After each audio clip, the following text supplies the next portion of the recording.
unfortunately, and I say unfortunately because I think this can affect the world order.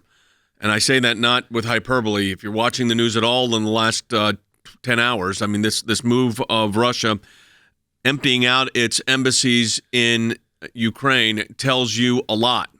So here's what's happened. The Secretary of State Antony Blinken has been sent to Ukraine today as the country there is facing literally an invasion from Russia. The Biden team has already messed up Afghanistan to the point where our threats of military action are not credible right now.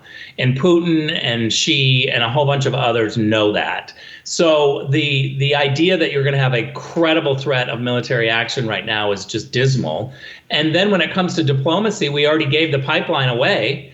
And we said we're going to join whatever the Europeans want. So you're really undercutting both options in a Biden administration. And that's what is the strong message of weakness. We're undercutting the military action option. We're undercutting diplomacy. We have Wendy Sherman, who has literally failed in everything that she's done. So I don't see where our strength is right now. And that it falls on Blinken's shoulder. He said diplomacy is back, but it seems to be on its back. You'd send your Secretary of State to Ukraine, but you wouldn't send them there unarmed. And I don't mean militarily. Right. You would send him there with a toolkit where he could credibly speak to the Ukrainian people. He could credibly speak to the Ukrainian government. He could speak to the Poles and the Estonians and the Lithuanians, all of whom see themselves as the next meal on the table for Vladimir Putin if NATO and the United States don't step forward and provide the security. Those are the things one would do. It's not about sending tens of thousands of soldiers. Our administration didn't behave that way. And yet we were able to push back against these very regimes that this administration is struggling. Jake Sullivan kind of laid out a bit of a plan, and it's sort of what they said for Afghanistan as well. Where are they going to take action? Listen to who they blame. If Russia does move, we will take measures that go at their economy, that go at their strategic position in Europe, that strengthen the solidarity of NATO. And what we just saw this past week in Brussels at the NATO headquarters was 30 allies speaking as one after years under the previous administration where NATO was fractured and beginning to lose focus. NATO wasn't fractured. NATO countries had to actually support NATO, which got them more engaged and more involved, Colonel Smith. We were more unified under the previous administration at NATO. There was conflict at the beginning because President Trump told the truth. Well, yeah, give us some money. But they started paying up. But not only that, whenever President Biden unilaterally decided on this chaotic withdrawal from Afghanistan, he did not even inform our NATO allies in Afghanistan in advance. Right. That fractures the alliance. There's a report also that a bipartisan group of senators were in Kyiv yesterday to show support and solidarity. What do we know about that? The meeting happened yesterday with President Zelensky. 4 Democrats, Jay, 3 Republicans. That's great, Jay. The problem is I'm not sure that Vladimir Putin believes that President Biden will actually do anything that he fears. And there's some evidence from the United States Senate filibustering a sanction bill that President Zelensky supported.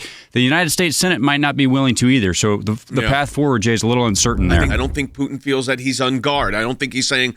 I think he's calculating what the consequences are, and the consequences don't appear to be significant. And then you have on top of that, and I think this also points to this, the Belarus president coming out west and saying, oh, by the way, we'll help you if you need help, Russia. Yeah, absolutely. So now the other side of Ukraine is exposed. As we sit here, he has troops in eastern Ukraine. Right. He took Crimea. He has troops in Georgia. He has troops in Kazakhstan and now in Belarus. Yep. This guy's appetite for enlarging Russia in its sphere of influence and its power is really unbelievable. Big. What's the downside for the Russians now? Overplay their hand and instead of just threatening, somehow launch a ground war, and then you would unify the Europeans against them, at least in talk.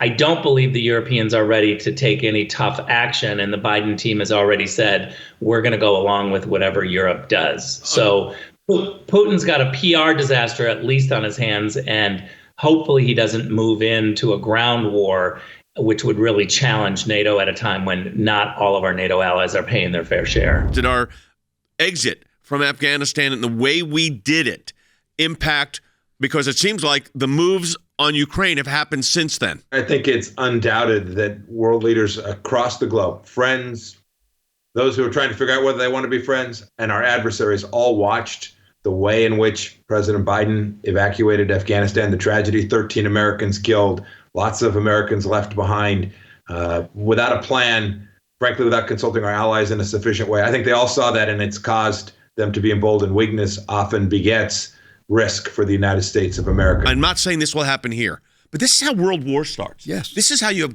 I would say, let's not call it a world war. Let's call it global conflict. Because now you've got, as Wes just said, you've got England, the United Kingdom, saying, we will provide armaments to Ukraine. The United States saying, we will do things we've never done before, whatever that means.